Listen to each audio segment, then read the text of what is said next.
salaamaaleykum wa rahmatullah sama mbokk internet yi seen serviteur Clédor moo ñëwaat tey promettre leen benn direct pour waxtaanee ak yéen lu am solo ci deminu Sénégal mais yàlla def ma jógee ci yoonu sori bu ma bett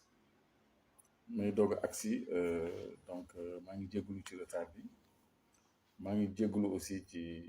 kanam gu sonn gi ak baat bu sonn beeg yooyu tout ça mais comme maa leen ko digoon donc dama ñëw pour wàccoog yéen ci dige boobu kon maa ngi dalal suñu mbokk yi fi yi commencé dugg si xam nga ñuy tàqali tuuti waxtaan bi pour xaar nit ñi ñëw donc mu ngi noonu donc maa ngi invité suñu ay quelques mbokk pour ñu teewe waxtaan bi parce que waxtaan bu am solo la ci tolluwaayu réew mi par rapport ak enjeu yu bees yi nga xam ni moom la ñu jànkonteel donc loolu mooy soloy waxtaan bi xam naa ne bu ci kanamee tuuti ñu may yenn mbokk yi teewlu comme ça ñu door waxtaan bi incha allah donc ñu ngi ciy invité ñëpp donc parce que waxtaan bu concerné ñëpp la donc xam naa ni fii ak ay diir bu gàtt rek incha allah dinañu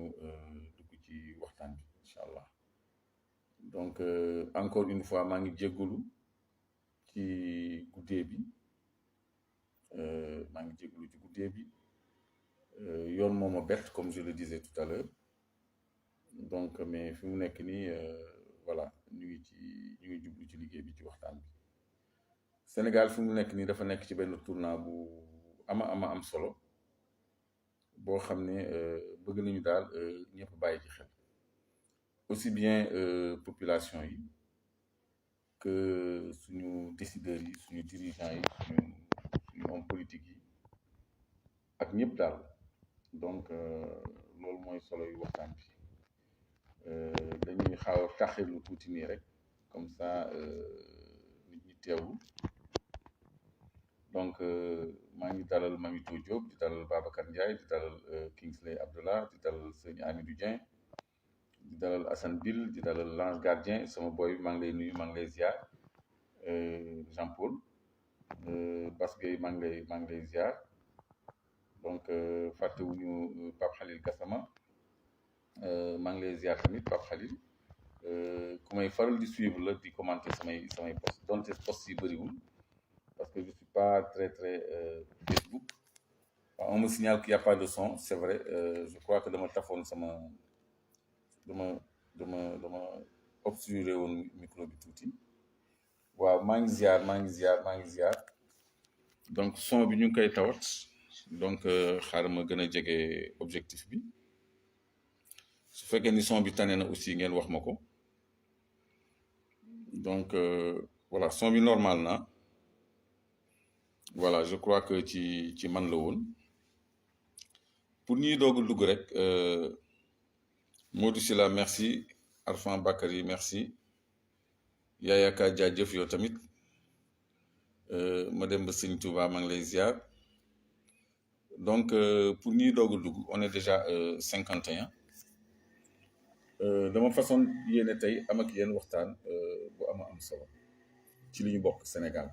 Mamadou Diop merci Mamadou Diop yow tam kii am xibaar yu am solo donc Abdoul Ndiaye Assane Beng Ndene Diouf Daaru maa ngi leen di ziar yéen ñëpp ak lum donc maa ngi jégalu d'abord pour ñuy doog a dugg ci retard bi parce que dama digg woon 21h après ma def poste pour diggee 23h parce que dama am déplacement bu ma bett bu sore boo xam ni dama nattoon ni 23h lu mu gàtt dina ma fekk fii mais maa ngi ni toog juste di àgg moo tax kanam gi xaaw a ñaaw ni xaaw a sonn ni baat bi tamit xaaw a sonn ni donc dama gaawantu pour waxtaan ak yéen avant may jublu ci leneen waxtaan bi nag dañ koy door tey duñ ko mën a yaatal lool mais dinañ ko àggali suba incha allah ci benn télévision de la place. Je crois que mën naa leen ko wax sax ci fin wu émission bi naa leen wax fu ñuy àggalee waxtaan bi. léegi nag Medina maa ngi lay ziar gis naa li dégg. Je crois que léegi ñu atteindre 100 pour démarrer parce que man tàmmuma di teg musique pour xaar nit ñi dugg moo tax may waxtaan ak yéen.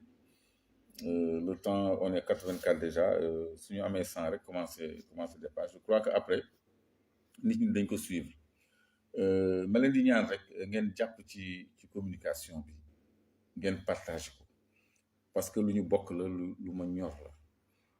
ngeen jàppale ma ngeen partagé ko parce que ñëpp mënuñu connecté wu ci live heure bi mais ku ci jàpp ci partage rek def nga une mission citoyenne parce que de quoi il s'agit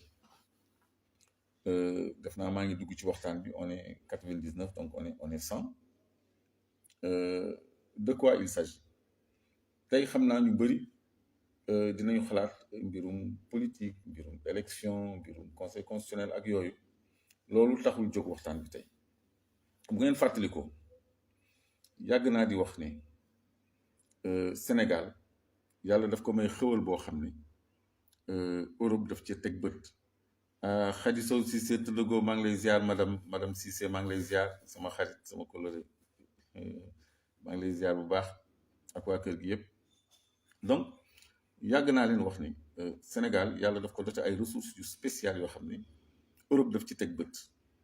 et principalement gazu Saint-Louis bi yàgg ngeen ma dégg ma naan gazu Saint-Louis bi moom la Europe compté pour briser le monopole russe sur le gaz européen. loolu képp ku may suivre dégg na ma wax ko ay yoon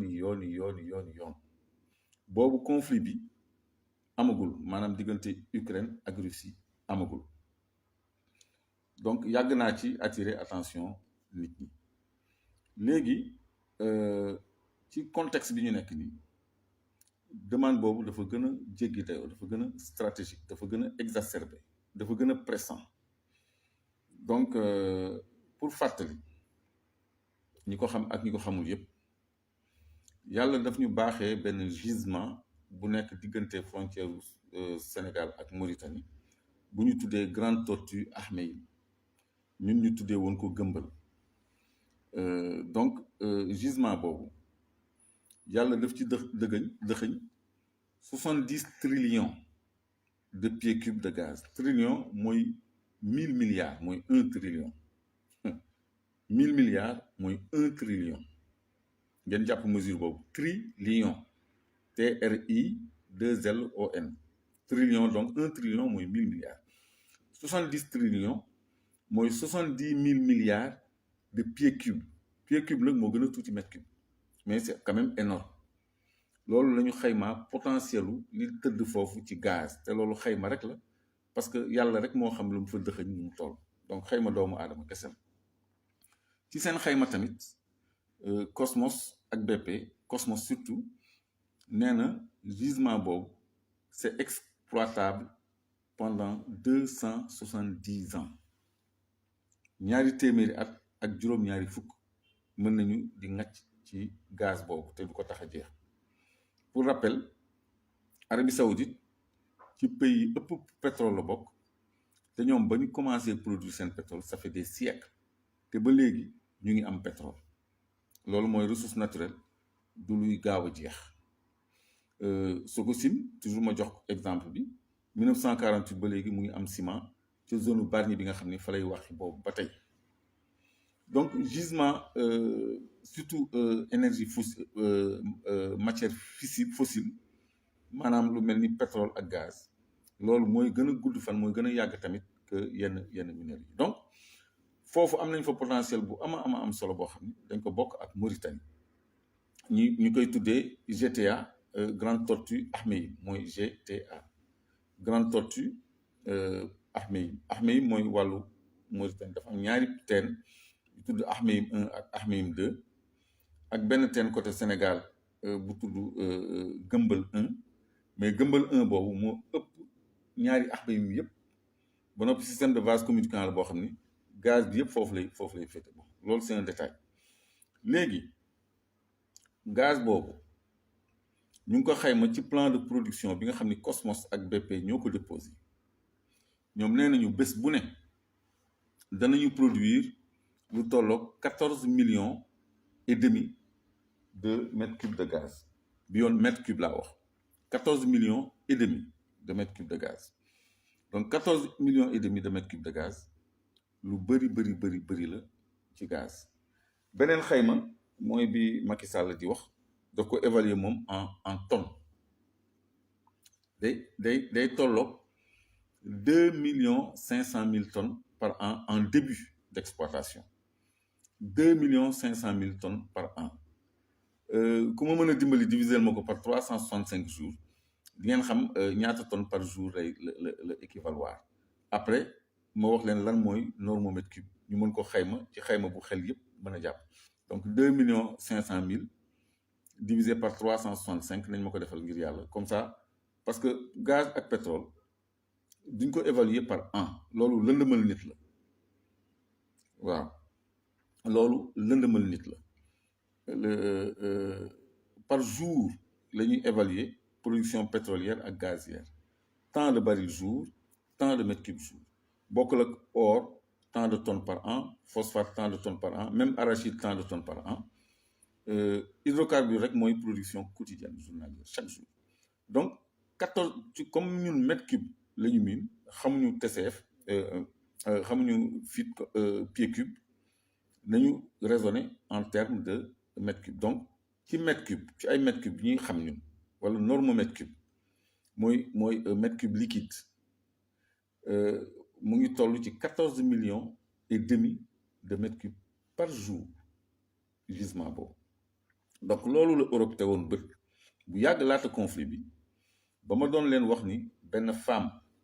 buy liggéey BP mooy la patronne de BP pour le Sénégal et la Mauritanie qui s'appelle Emma Delaney ku ko chercher internet dina ko gis parce que awma support parce que dama tardé moo tax waajaluma leen lu bëri li mu leen bëggoon a waajal calculé nañ ko 68 000 tonnes 6 860 tonnes à peu près merci beaucoup Madou Mbodj merci beaucoup donc environ 68 000 tonnes par jour loolu lu bëri la ci quantité de gaz merci 6 850 tonnes donc loolu mooy production quotidienne bi génn ci bloc boobu donc je disais que Emma Delaney DELANEY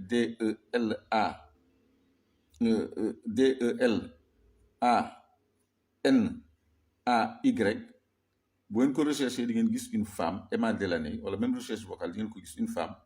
c'est une British, elle est très jeune c'est la patronne de Macky Sall et du président de Mauritanie surtout le président Aziz qui a été déchu kooku moo tënk président Aziz ak Mauritanie pour ñu trouver un accord pour exploitation gisement Ahmeyim Grande Tortue bi parce que ñoom dañu amoon ay impératifs de production pour briser le monopole russe sur le gaz européen loolu ñu ngi ci 2020 dañ doon waaxu pour que 2021 ñu entrer en phase de production corona bi moo ko tardeel donc léegi cette femme-là elle est en mission commandée pour briser le monopole russe sur le gaz européen depuis longtemps depuis 2019 Emma Delaney elle s'appelle elle a ses bureaux ici à Dakar et ce sera pas étonnant qu'il lui arrive un jour quelque chose parce que il y a un grand tiraillement entre le bloc de l'Est et l'Europe pour le contrôle des réserves de gaz du monde ngeen baal ma téléphone bay vibrer on m'appelle parce que xamuñu ni dama nekk en live donc léegi contexte boobu moo évoluer ba guerre Ukraine bi ñëw li waral jotaay bi nag mooy yéen ñëpp dégg ngeen gis ngeen ni le chancelier Olaf Scholz ñëw na fi dimanche seet si Macky Sall parce que Allemagne mooy état bu fekkee ni yéen a ngi suivre conflit ukrainien bi mooy état européen bi gën a réticent ci sanctions yi ñu war a appliquer Russie parce que moom nee na l'Allemagne elle ne peut pas se priver du gaz russe munu ko loolu c'est lui demander de se planter un couteau dans le ventre loolu munu ko kon moom amagul solution pour approvisionnement en gaz léegi américains yi dañu bëgg a profiter ci conflit bi pour jaay Europe gaz de schiste mais gaz de schiste non seulement day gën a cher parce que bu ñu koy indi et c'est de moindre qualité que le méthane bi nga xam ne moom la Russie di jox Europe donc Allemagne 65% de sa consommation en gaz mu ngi jóge Europe te ñu ngi doon waaj a yokk potentiel boobu parce que am na beneen deuxième gazoduc boo xam ne c'est presque achevé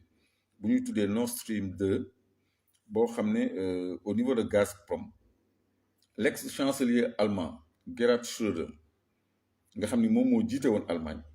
kooku mooy piloter projet boobu pour approvisionner Allemagne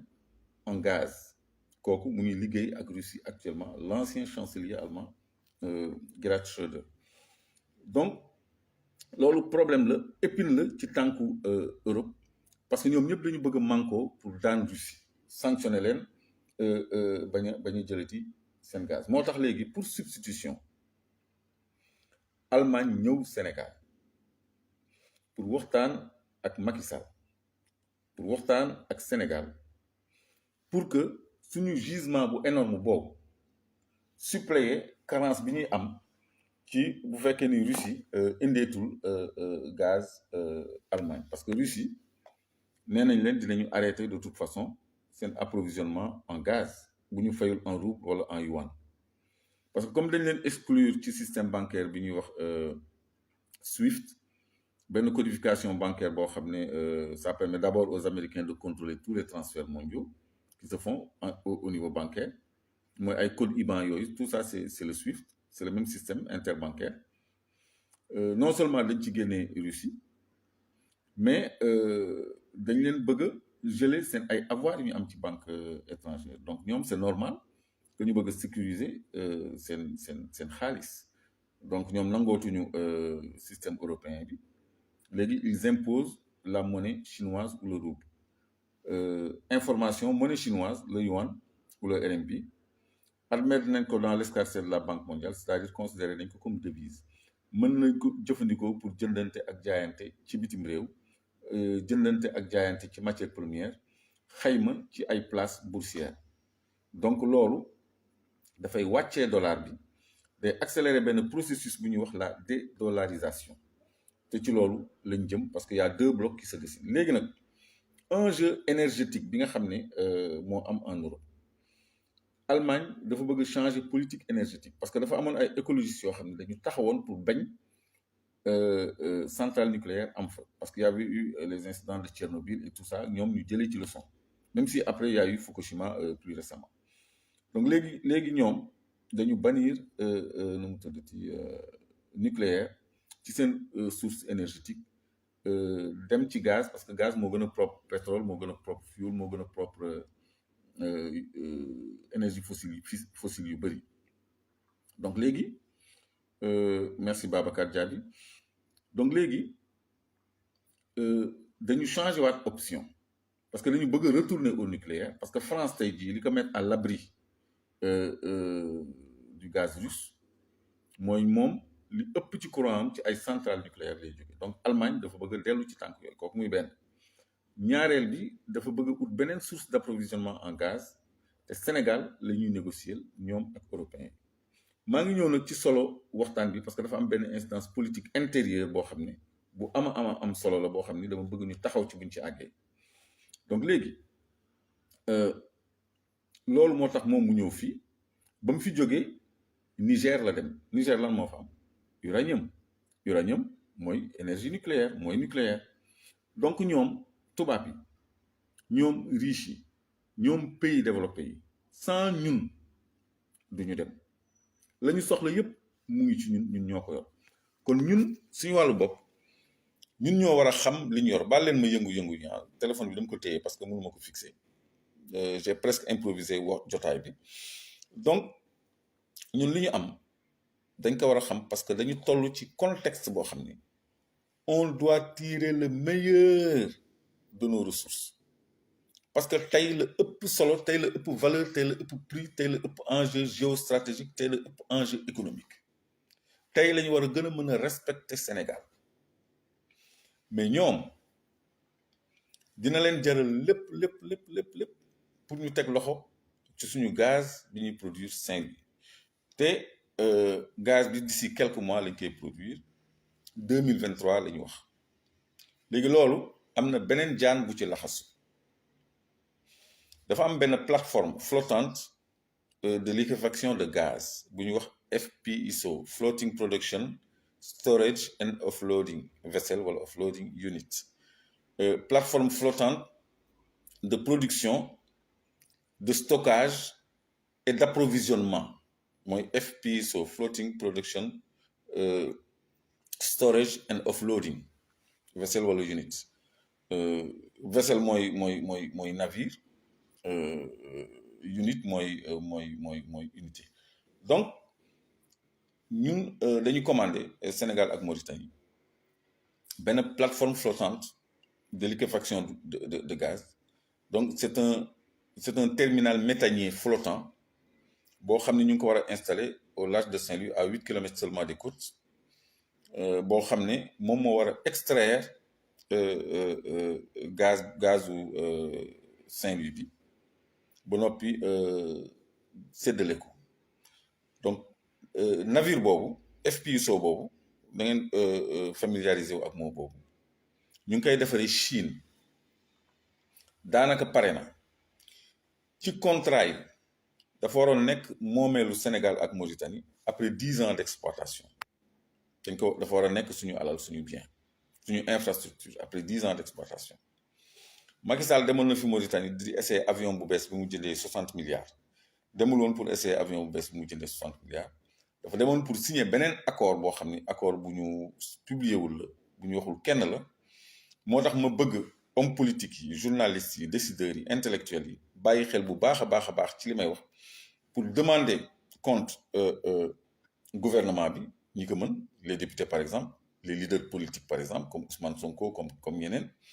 ñu interpeller gouvernement bi ci yii may wax nii c'est-à-dire contrat yi ñu dem signer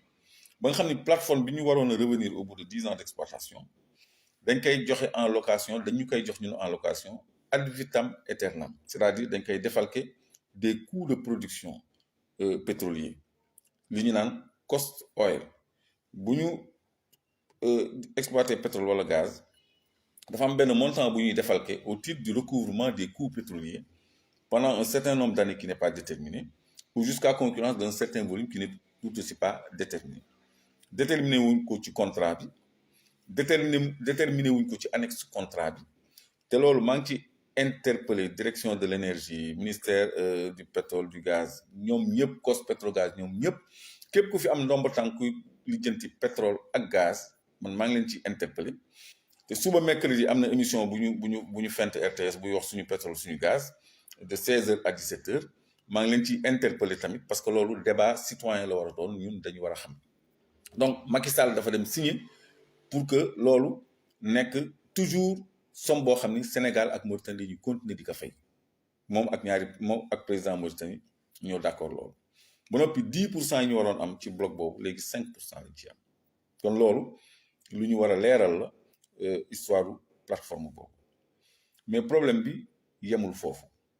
fii conjoncture Europe ak Russie toll tubaab yi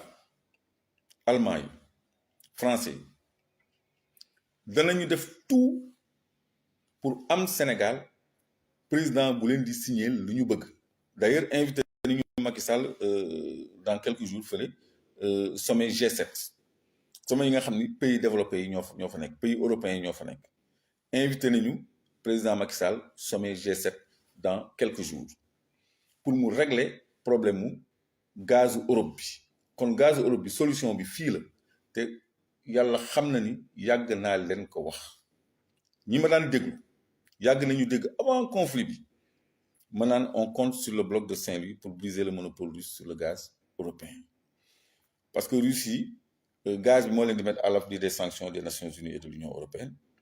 mooy seen arme stratégique c'est très important pour eux te BP xaru na ba nekk majoritaire sur le bloc de Saint-Louis. Donc léegi sur le plan maintenant politique, et c'est là que c'est important, sur le plan politique bu ñu deful ndànk tubaab yi il risque de nous imposer Macky Sall même au-delà de 2030 parce que c'est quelqu'un qui est prêt à leur signer tout ce qu'ils veulent kooku muy benn ñaareel bi ils vont pas chercher au Yémen, en Irak, en Iran du gaz ou ailleurs parce que Algérie dañu verrouillé parce que y a l'influence russe là-bas parce que Algérie tam jëm nañ fa régler le problème du gaz fan yi rek ils ont refusé ñu ñëw Sénégal donc léegi ils feront tout pour ñu am un valet au Sénégal parce que xam nañu ku mel ni président Ousmane Sonko par exemple c'est un souverainiste li may wax nañ ci bàyyi xel de c'est un panafricaniste c'est un souverainiste te gis nañu li xew Mali il y a un vent de souveraineté qui souffle en Afrique il y a un vent panafricaniste qui souffle en Afrique au Mali au Niger au Burkina un peu partout et même au Sénégal te ci contexte bi Sénégal bu amee un président qui est en dehors de tout système comme Ousmane Sonko par exemple dina mën a asseoir souveraineté économique du Sénégal ak souveraineté politique du dëkkam comme Assimi Goïta ni mu koy defee xam nga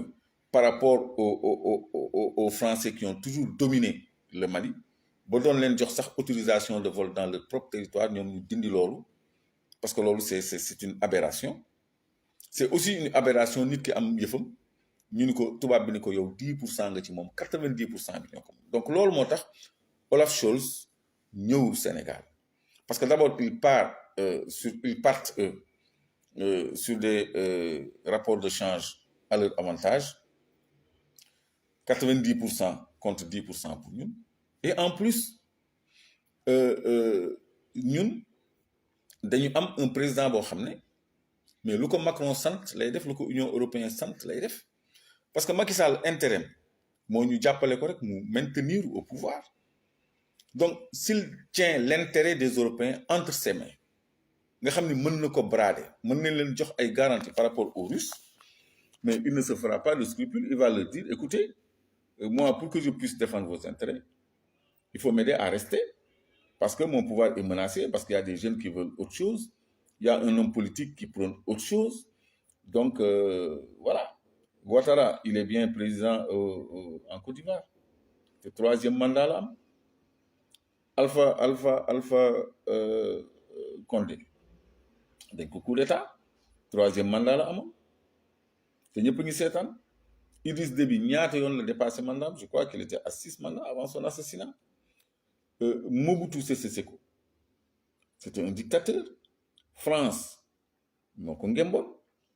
Omar Bongo c'était un dictateur France moo ko ngemboon tous ses intérêts Jean Bédel Bokassa empereur de Centrafrique extravagant di jël ay jaman réew mi di ko fooye Giscard d'Estaing moo ko ngemboon fa la doon vacances di am foofu ay jaman ak seen affaire donc ñoom démocratie bi ñuy prôné ci kaw la nii rek mais seen intérêt bu taxawee affaire démocratie amatul kon tey jii Macky Sall s'il règle le problème du gaz européen avec notre gaz jox tubaab yi ay garanties ils seront prêts à le maintenir et ils ne voudront pas prendre le risque qu'un autre pouvoir vienne ici jouer les souverainistes défendre les intérêts du Sénégal donc foofu mooy yàqu waxtaan bi c'est-à-dire impact bi muy am ci suñu politique intérieure ñun ak impact bi muy am ci suñu état de démocratie parce que il faut pas que nous soyons l'otage de l'Europe uniquement pour les intérêts de l'Europe sur ce gaz et concomitamment à ce conflit entre l'Ukraine et la Russie bi nga xam ne dafay impacter déjà Europe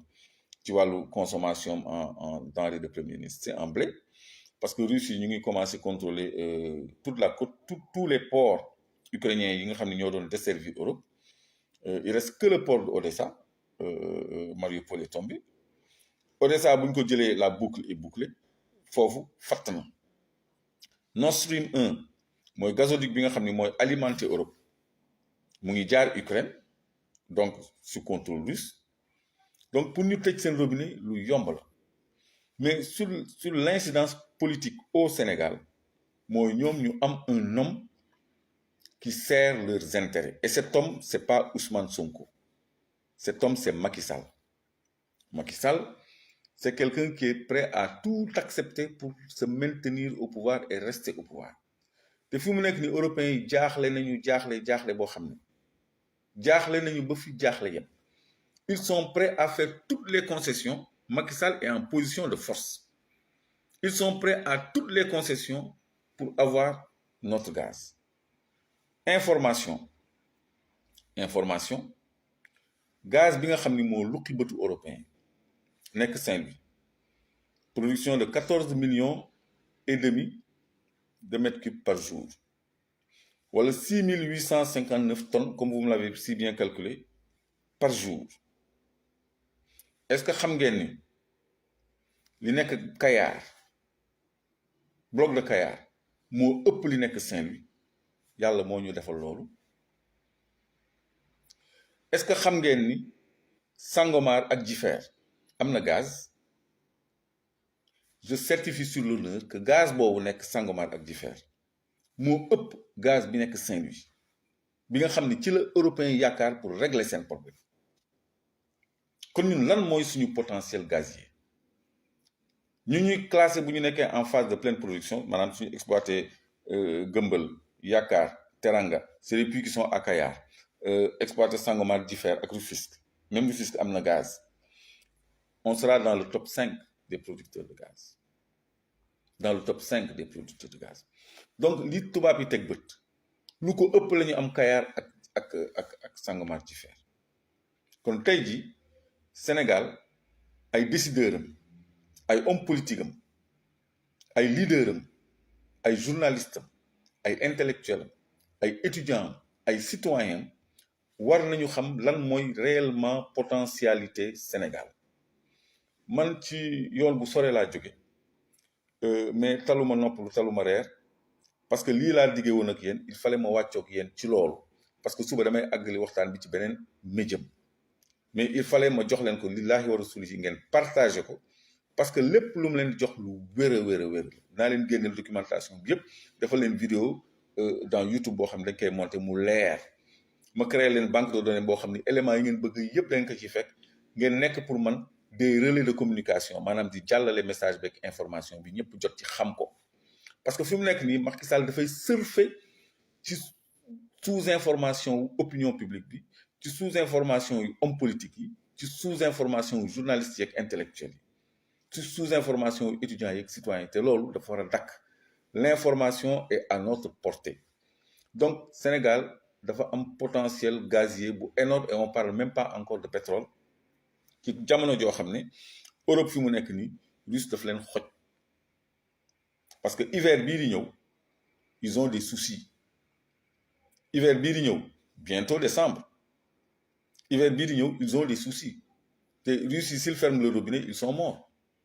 Allemagne les industries seen coût de production produits manufacturés yi dañ ko multiplier par 100 ni par 60, parce que ils dépendent du gaz. Finlande bi adhéré OTAN, 100% de son gaz vient de Russie. 100% laa wax, 100%. merci Saliou Pouy, 100% de son gaz vient de Russie. donc ñoom dépendance boobu moo leen jaaxal. te ñun africains yi nga xam ni li ñu am xamuñu ko sax, benn. ñaareel bi suñuy njiit ñoom seeni poche moo leen intéressé. intérêt askan bi yitteelu leen. ci ñun la ñuy ñëw, ci suñu njiit yi nga xam ne ay valet lañu, xamuñu luy souveraineté, xamuñu luy intérêt national, xamuñu luy patriotisme. ñooñu la ñuy utiliser pour am ñoom li ñu bëgg ci ñun. te ñoom balaa ñuy am li ñu bëgg ci ñun war nañu am li ñu soxla ci ñoom ba pare. loolu mooy coopération gagnant gagnant, parce que ñun vraiment yàlla wàccoon ak ñun sur le plan des ressources. te même uranium bi mu wuti Niger pour seen centrale nucléaire bi def énergie nucléaire, mënuñu ko utiliser te dugaluñ ko ci ay tube en zirconium, ay mbar yoo xam ni zirconium la, parce que zirconium bu alliage zircon la, wañ la, parce que buñ ko lakkee dafay oxydé wu, moo tax dootul tudd zircon, day tudd zirconium. te nag weñ bu weex bu mel ni inox. propriété particulière mooy dafa supporter tàngaay dafa supporter jusqu'à 3000 degrés de chaleur daf ko supporter kon tàngaayu réacteur cœuru réacteur tàngaayam 700 degrés la agul sax 1000 degrés zirconium 2900 degrés 2950 degrés à 3000 degrés kon matière boobu rek moo mën a nekk dans le cœur d'un réacteur nucléaire même un réacteur d'avion de chasse de fusée de missile de tout ce qui est balistique loolu matériau bu stratégique la boo xam ne moom également valeur am day yokku parce que le nucléaire est une seconde option énergétique pour l'Europe qui avait commencé à y renoncer mais léegi ñu ngi koy reprendre parce que Russie dañ leen jaaxal donc gaz uranium ak zirconium ay denrées stratégiques la yoo xam ni Afrique fii lañ koy wutee fii Afrique lañ koy wutee parce que dëkku naar yi pétrole la ñu ëppale que gaz à part l'Iran et le Qatar frontière u Iran ak Qatar am na gisement bu exactement bu mel ni comme bi nekk suñu diggante ak Mauritanie ñu ngi laam-laamee ni ñaari potentiel yi àddina bi ñaari gisement yooyu rek de classe mondiale ñoo fi am potentiel boobu donc diggante Iran ak nu mu tudd ci Mauritanie ak astafurlah Iran ak Sénégal wala Mauritanie ak Qatar donc ñaari gisement yooyu la donc requin lañ ko tuddee ñoom ñun ñu tuddee suñu bos tortue xaw ma pourquoi ces appellations d'ailleurs donc lii mooy situation bi ma rappelé man li ma ciy ragal mooy impact politique bi sur le plan intérieur au Sénégal ils vont renforcer Macky Sall pour qu'ils servent leurs intérêts Macky Sall invité nañ ko sommet G7 c'est pour régler le problème énergétique européen te bu ko régler ñoom dinañ ko jéem a samp suñu kaw kon ñu waajal suñu bopp xam ne du yomb pour ñu déjjati ko fi waxuma pour ñu jëlee ko fi parce que foog ñu déjjati ko du yomb il faut que ñu sóoraale ni ay difficulté mu ngi suñu kanam te ñun dañu war a jot ci suñu réew pour jëriñu ci suñu koom-koom ci suñu alal ci suñu am-am ci suñu moomeel il faut que ñu moom suñu bopp il faut que ñu conquérir suñu souveraineté il faut que ñu asseoir suñu souveraineté par rapport à toutes les grandes puissances ak fu ñu mënti bokk kon loolu c'est une mission citoyenne un engagement patriotique boo xam ne il faut que ñëpp redoubler d'efforts takkuwaat defarwaat pour mën a jëm ci loolu maa ngi interpellé homme politique yi et principalement président Ousmane Sonko mi nga xam ni moom kese lañ fi gis mu am ay velléités souverainistes maanaam moom sa réew bi Massoumou Diop doon wax ak ñoom Cheikh Anta moom loolu lay jëfee loolu lay doxal bi mu jëlee maire Ziguinchor joxe na ay prémices ci moom sa bopp affirmer sa dignité ak sa souveraineté kon ñu mel noonu askan bi war nañ leen jàppale pour jot ci seen réew jot ci seen moomeel jot ci seen dignité wute nag comme li Macky Sall def lépp lu baax fii nga jox tubaab yi lépp lu bon nga bàyyi ko fi kon loolu lu ñu yàgg tardel la te dafa war a dakk donc combat bi dana metti pour Macky Sall jóge fi dana metti loolu parce que en dehors de affaire gazu Saint-Louis bi ñu ñëw tuuti ci bloc Sangomar Jifeer nga xam ni potentiel pétrolifère bu am solo moo fa nekk te maa ngi leen wax gaz bu nekk foofu moo ëpp gaz bi nekk Saint-Louis bi nga xam ni moom la ñëpp teg bët foofu Macky Sall dafa def haute trahison dama leen di expliquer lu simple rek après dinaa leen ko illustrer dafa am lu ñuy wax contrat de partage de production contrat de recherche et de partage de production CRPP ci biir contrat yooyu dañu ni bu ñu gisee pétrole ba nekk ci phase d'exploitation tubaab bi day jël d'abord balaa ñuy seddoo li mu investir ci recherche développement prospection ak yépp te moom mooy xaymaal boppam te neewoon naa leen sànq ni loolu définiruñ ko dans le temps définiruñ ko en volume dañ ko dëxañ ci contrat yi recouvrement des coûts pétroliers loolu la ñuy wax cost oil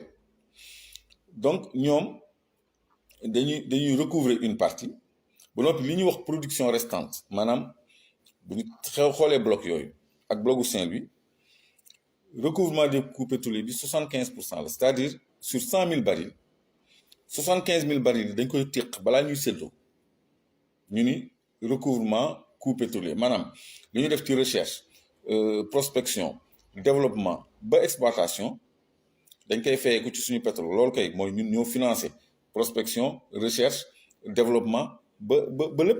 ñu ñoo ko bu fekkee ni dañ koy remboursé ci liy génn ci suñu pétrole ñoom ñu fayee ko lañ ca def kon ñun ñoo liggéey bi kooku muy benn bu nekk ci contrat bi anomalie mais ñaareel bi mooy li ñu tuddee production restante ñoom bu ñu jëlee sur 100 000 barils 75 000 barils yi ba pare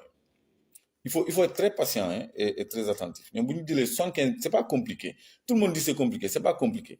75% la 75 000 barils 75% yi c'est 100 000 barils 75% yi c'est 75 000 barils ñoom dañ koy téq et c'est pas imposable yooyu du fay sax impôt léegi mu des 25 000 barils yoo xam ne suñu 10% yi bu ñu ko jëlee muy 10 000 barils mu des 15 000 barils boo xam ne dañ ko tuddee production restante dans les contrats dañ ko bind en majuscule et en gras production restante ñoom ñu koy wax profit oil boobu rek mooy fay taxe la ca étranger bi am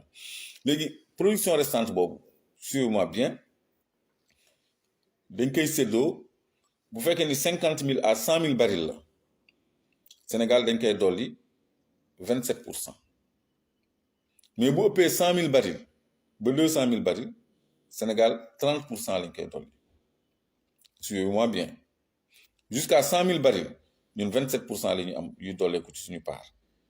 ci production restante bi ci 15 000 barils yooyu léegi au-delà de 100 000 barils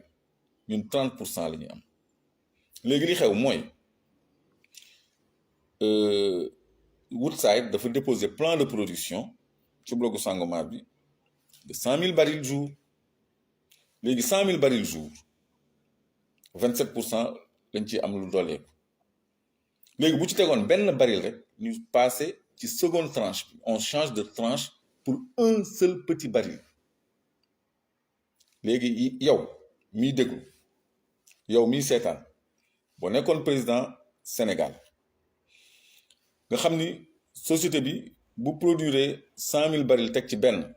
tu gagnes 3% de plus est-ce que di nga signer plan de production wu 100 000 barils indiwul la 95 000 indiwul la 96 000 100 000 le seuil net la indi président Macky Sall loolu la signé te loolu man Clédor gëmuma ni Macky Sall cuune na cuune boobu ba xam ni du leen wax teg leen ci benn baril on change de tranche moo tax 3% boobu di lang lu mët a lijjanti la comme blogu Saint-Louis bi ma fàttali leen ni c'est l'affaire Petro-Tim Aliou Sall ak Franck Timis ñoo ko jaay signé ci ay royalties sur 40 ans yu ñuy évalué woon à 6 milliards de dollars 6 000 milliards plutôt de dollars 6 000 milliards de dollars bi ñu naan Aliou Sall sama 400 000 loolu ay redevance la contrat de redevance la Macky Sall yokk ci beneen signature muy plateforme bi nga xam ni dañ ko waroon a moom au bout de 10 ans ñu wéyale location bi kon ñoom du ñuy séddu foofu blocu Sangomar suñu 3% mu ngi fay lang parce que plan de production 100 000 la ñu indi te 100 001 barils on change de tranche on a plus 3% plus 3% boobu nag dañ ko war a lijjanti ñu bëri ñu ngi naan waroon naa dem assemblée c'est pas grave je suis dans la mouvance je suis dans la coalition am na ay mbokk yu am chance dem assemblée ku mel ni sama sœur Maïmouna Bousso ku mel ni sëñ Cheikh Thioro Mbacké ku mel ni Abass Fall ku mel ni Birame Souleye ñeneen ñiy dem assemblée ñëpp bëri naa ci bokk ay nit yoo xam ni mën naa liggéey ak ñoom kon ku yeboo mu waaj assemblée bii di ñëw ministre de l'énergie ministre des mines bu fay ñëw dina indi lu leer nañ parce que député yii di ñëw ils seront outillés pour poser les bonnes questions pour mettre sur la table les bons dossiers kon tey jii ñun suñu baat àgg na fu baatu ay député sax àggul suñu action citoyenne mën nañ ko exercer en nous appuyant sur nos collègues députés pour qu'on pose les bonnes questions pour qu'on fasse les bonnes réformes les bonnes propositions de loi les bons amendements et tout ce qu'il s'en faut et les véritables commissions d'enquête parlementaire donc loolu ñun dinañ ci orienter suñu équipe d'élus à l'Assemblée nationale pour que assemblée bi nekk une assemblée de rupture même boo fa nekkul physiquement mën nga bokk ci travail parlementaire bi incha allah man dinaa abattre un travail parlementaire au profit des futurs députés de la coalition Yewwi Askan bii ñëw kon problème yi yëpp danañ ci jéem suñu kéem kattan ci saafara lii premier jet kese la suba incha allah invité nañ ma Walfadjri bëgguma ko woon wax sax mais promettoon naa leen en fin de communication dinaa leen expliquer donc suba xam naa dinañu wéyal waxtaan bi ci Walfadjri te gannaaw loolu tamit dinaa leen defal benn vidéo illustré boo xam ni documentation bi yëpp dina ci nekk kon ñu fàttali rek ni président Olaf Scholz le chancelier allemand ñëw na fii wut ci gaz ci Macky Sall invité nañu Macky Sall G7 pour mu wax leen lu leer il y a quelques jours mois de juin nous sommes presque on est à la fin du mois pour mu wax leen lu leer ci gaz bi ñu soxla ñoom